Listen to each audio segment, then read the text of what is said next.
नमस्कार साथियों। आज अपन जिस स्मॉल कैप फंड की बात करेंगे वह फंड लास्ट 10 ईयर में 3 आउट ऑफ 13 रैंक पर रहा है। वहीं लास्ट 5 ईयर में 1 आउट ऑफ 21 रैंक पर आया है। जबकि लास्ट 1 ईयर में इस फंड की रैंक 27 आउट ऑफ 27 हो गई है। क्वांट स्मॉल कैप फंड गिरते मार्केट में बहुत ज़्यादा गिरा है, जिससे कुछ इन्वेस्टर लगातार अपना पैसा निकाल रहे हैं। वहीं ऐसे में कुछ लोगों का यह भी मानना है कि लास्ट 1 ईयर में फंड बहुत गिर गया है, तो एनएवी सस्ती मिल जाएगी। ऐसे में और इन्वेस्ट करना ज़्यादा फायदेमंद है। फंड की हिस्ट्री को देखें तो फंड 7 जनवरी 2013 को लॉन्च हुआ था। यह फंड जनवरी 2013 से अक्टूबर 2018 तक स्मॉल कैप फंड ना होकर क्वांट इनकम बॉन्ड फंड यानी एक डेट फंड था। अक्टूबर 2018 से पहले डेट फंड होने की वजह से बहुत कम रिटर्न दिया है। वहीं अक्टूबर 2018 के बाद इस फंड ने बहुत अच्छा रिटर्न दिया है। पर पिछले एक साल में रिटर्न के केस में स्मॉल कैप कैटेगरी में सबसे खराब परफॉर्मेंस रहा है। ऐसे में एक न्यूट्रल व्यू से टेक्निकली रिस्क रेशियो के बेसिस पर अपन इस फंड का डिटेल रिव्यू करेंगे और देखेंगे एज ए स्मॉल इन्वेस्टर अपने लिए क्या सही है। इस फंड का benchmark Nifty small cap 250 TRI है। वहीं इसका एयूएम 28,205 करोड़ है। फंड में आप मिनिमम 1,000 रुपये की एसआईपी कर सकते हैं एवं मिनिमम 5,000 का लमसम भी कर सकते हैं। एसआईपी एंड लमसम में मैक्सिमम इन्वेस्टमेंट की कोई लिमिट नहीं है, आप जितना चाहें इन्वेस्ट कर सकते हैं। इस फंड के एक्सपेंस रेशियो की बात की जाए तो वो है 0.66%। एक्सपेंस रेशियो फंड चार्जेस होते हैं जो कि फंड मैनेजर के द्वारा अपन से लिए जाते हैं। इस फंड का एग्जिट लोड 1% है। अगर पैसा 1 ईयर से पहले रिडीम करते हैं तो अदरवाइज नील एग्जिट लोड है। इस फंड के फंड मैनेजमेंट की बात की जाए तो समीर काटे एवं युग टिबरवाल दोनों ही मार्च 2025 से इस फंड को मैनेज कर रहे हैं। अब रिटर्न की बात की जाए तो 10,000 की मंथली एसआईपी पिछले 10 सालों तक कंटिन्यू रखते तो आप इन्वेस्ट कर चुके होते 12 लाख रुपए, जो आज बढ़कर 47.32 लाख रुपए हो जाते 25.87% एनुअल रिटर्न के साथ। वहीं 1 लाख रुपए अगर 10 साल पहले लमसम किए होते तो वो आज बढ़कर हो जाते 6.29 लाख रुपए 20.19% एनुअल रिटर्न के साथ।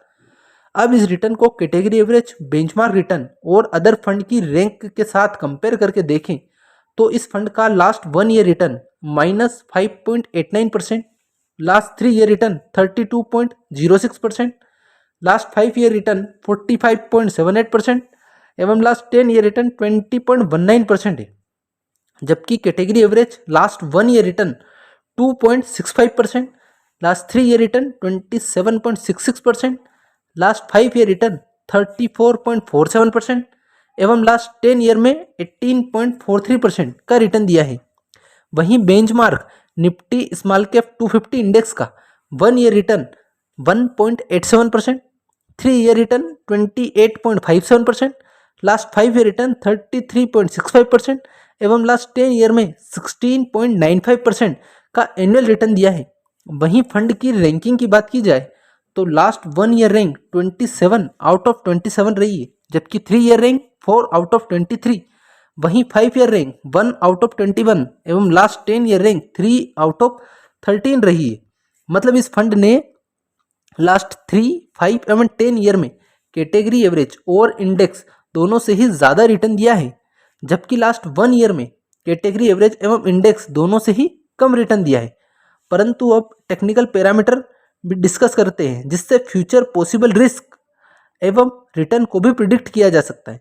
दोस्तों, फर्स्ट टेक्निकल पैरामीटर अल्फा की बात की जाए तो इस फंड का अल्फा 2.64 है, जबकि कैटेगरी एवरेज अल्फा 2.12 है। अल्फा हमें बताता है फंड ने बेंचमार्क की तुलना में कितना ज़्यादा रिटर्न दिया है, इसलिए ये जितना ज़्यादा हो उतना ही अच्छा। मतलब इस फंड का अल्फा कैटेगरी एवरेज से ज़्यादा अच्छा है।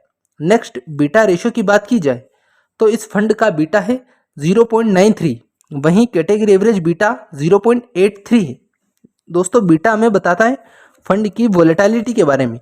बीटा जितना कम हो उतना ही अच्छा है। मतलब बीटा के केस में ये फंड कैटेगरी एवरेज से अच्छा नहीं है, क्योंकि इसका बीटा ज़्यादा है। बीटा ज़्यादा मतलब रिस्क ज़्यादा। नेक्स्ट शार्प रेशियो की बात की जाए तो इस फंड का शार्प 1.1 है, जबकि कैटेगरी एवरेज शार्प 1.04 है। शार्प रेशियो हमें बताता है फंड ने रिस्क फ्री रिटर्न कितना दिया है। ये जितना ज़्यादा हो उतना ही अच्छा है। मतलब शार्प के केस में ये फंड कैटेगरी एवरेज के लगभग बराबर ही है। नेक्स्ट ट्रेनर रेशियो को देखें तो इस फंड का ट्रेनर रेशियो है 0.21, जबकि कैटेगरी एवरेज ट्रेनर रेशियो 0.20 है। ट्रेनर रेशियो बताता है फंड कितना ज़्यादा रिटर्न जनरेट कर पा रहा है ईच यूनिट ऑफ रिस्क को लेकर। ये जितना ज़्यादा हो उतना ही अच्छा, मतलब ट्रेनर के केस में भी ये फंड कैटेगरी एवरेज से लगभग बराबर ही है। इस फंड के पोर्टफोलियो इन्वेस्टमेंट को देखें तो इस फंड ने लार्ज कैप में 13.16%, मिड कैप में 19.18% एवं स्मॉल कैप में 33.67% पैसा इन्वेस्ट किया है।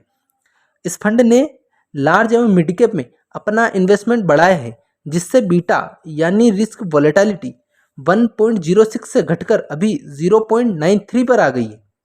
और अगर सेम स्ट्रेटजी पर फंड वर्क करता रहे तो आगे बीटा कम होने के और ज़्यादा चांसेस हैं, जिससे फंड की रिलेटिव स्टेबिलिटी भी बढ़ने की संभावना है क्योंकि रिस्क कम होगा।